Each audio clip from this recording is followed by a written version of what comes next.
I'm going to say something that might be a bit out there, but here goes. Education is the most important thing in politics, and it should be the primary topic in every political discussion. Before anyone starts hurling fiery balls of anger at me, I'm not saying that education is the only important topic in politics, just that it's the most important.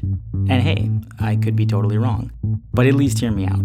First, let me clarify something. I'm not talking about education in the sense that voters are informed on political issues. While I do think that's extremely important, it's not the topic of this video. Now, when I say education, I'm referring to our school system and its core curriculum. Okay, great.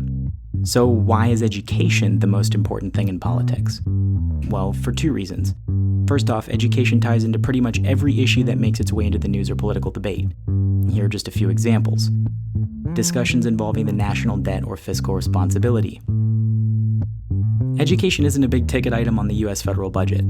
Our government spent about $150 billion on education in 2015, which was about 4% of all federal spending for that year. To put that into perspective, 22% of our 2015 budget went to defense and 28% went to healthcare. So why are we talking about this at all? Well, don't let that small percentage fool you. The US actually spends a lot of money on education. It just happens to be state and local governments spending the overwhelming majority of that money. About 16% of our total money spent that year went to education. That's about $1 trillion after combining federal, state, and local governments.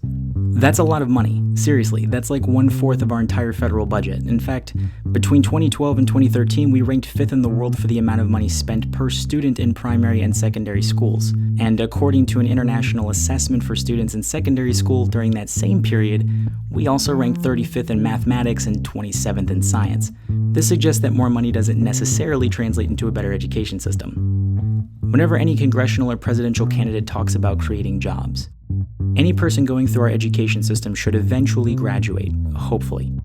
When they do, they seek out a job within some industry, either as an employee for some company or through self-employment. What our schools teach and how well they teach it directly affects job growth and job creation. Graduating students must either create new markets or have the knowledge and expertise to work in an existing one. As an example, we can look at the growing automation trend in the private sector. If a computer can do a job equally or similarly to a human, and that computer costs less money, then the computer will most likely replace the human in that job. We can debate the ethics of this until we're blue in the face, but if we look back on the history of capitalism, then it's pretty clear that this is the most likely outcome. So how do we respond to it? With legislation that prevents the computer from taking the job, or with an education program that allows the human to create and repair the computer? Also, just for kicks, economics. Yes, economics is its own example. In the US, we are awfully concerned with our economic growth, and we all have opinions on how to achieve this growth. This is perfectly okay. We should be concerned with this. It directly affects the money that comes back into our pockets. However, most of us aren't economists, so when it comes to economic issues, why do we listen to political candidates and news channels? In almost every case, they aren't economists. That would be like taking medical advice from WebMD. Sure, it's got relevant information, but it's no substitute for a diagnosis from your doctor. Maybe we should introduce basic macro or microeconomics into our school's core curriculum. If our concern for economic issues continues to grow, then so should our general knowledge in the field. We could at least emphasize or incentivize the study of economics in high school and college in the hopes that more students will graduate as economists. Now, you could argue that reason number 1 applies to more than just education, and I would agree with that. Healthcare, for example, also ties into most of our political issues today. But topics like healthcare wouldn't apply to the second and more important reason. Education has the potential to directly or indirectly solve more problems than any other institution, and this is something that I think gets glossed over way too much. Let me explain what I mean. Humans are fallible, and we cannot predict the future. I don't know about you, but I have no idea what new industries will appear in 20 years, and I have no way of knowing when or where the next natural disaster will hit or our next piece of infrastructure will fail. Now, there are some things that can be predicted with high probability, and you can thank math for that, but when we start getting to a national or global scale, predictions become less and less certain.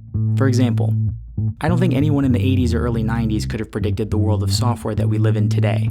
Sure, there were some astute predictions of the general rise of programming and software, but things like mobile apps and internet gaming probably weren't on anyone's radar as highly influential innovations of the 21st century. In January 2016, the White House announced the initiative to bring computer science to younger students, most likely in response to this aforementioned world of software that has appeared around us. Now, the White House isn't the end-all of arguments, that's not the point. The point is that if you're pretty much guaranteed to use a piece of software when you enter the workforce, then you should probably have at least some general background on programming. And this is precisely why mathematics is taught in every school. Most students don't grow up to become mathematicians, and I think you'll struggle to remember the last time you worked out an algebraic equation. Nevertheless, we still incorporate mathematics into the core curriculum of our education system. If we didn't spend years drilling arithmetic into kids, then they probably wouldn't know what any of these symbols meant, which means that even using a calculator would have a steep learning curve. So while I think there is definitely room to improve on math education in the States, it doesn't change the fact that it's taught in every school. Math is applicable to just about every industry and field of study, and more importantly, history has given us a lot of evidence to suggest that it will continue to be applicable to just about every industry in the future, even if we have no clue what those industries will be. Programming and computer science seem to be similarly applicable, at least they're arguably as useful as history or biology. But the key here is that all of these core curriculum subjects are widely applicable, both for the world of today and the world of tomorrow. And because of this, a good education system has the potential to prepare students for solving some of our most incredibly difficult problems, even the problems that we don't yet know about. So why aren't we talking about this more on the political stage? Why aren't governments pouring the majority of their efforts into education, a resource that has nearly limitless applications, a resource that would only help us to solve current and future problems? I don't have an answer for you, and if you feel like you do, then I hope you'll take a step back and think about this a little more. These are complicated questions that may not have a single answer, let alone a simple one. And I want to be clear on something. I'm not saying that we in the US should spend more or less money on education. I'm not saying which government institution, if any, should or should not make decisions about our education. I'm not even saying whether our education system is great or fundamentally flawed. I'm just saying that education affects much more than you think, and it doesn't get the attention that it deserves. Tune in next time when I'll argue for 3 ways to improve our education system: adding classes on logic, improving math, and adding civic education. Thanks for watching ADD Philosophy. Sources for this video are in the description below. You can click on the logo icon in the center of the screen to subscribe, and don't forget to leave a comment to add to the discussion.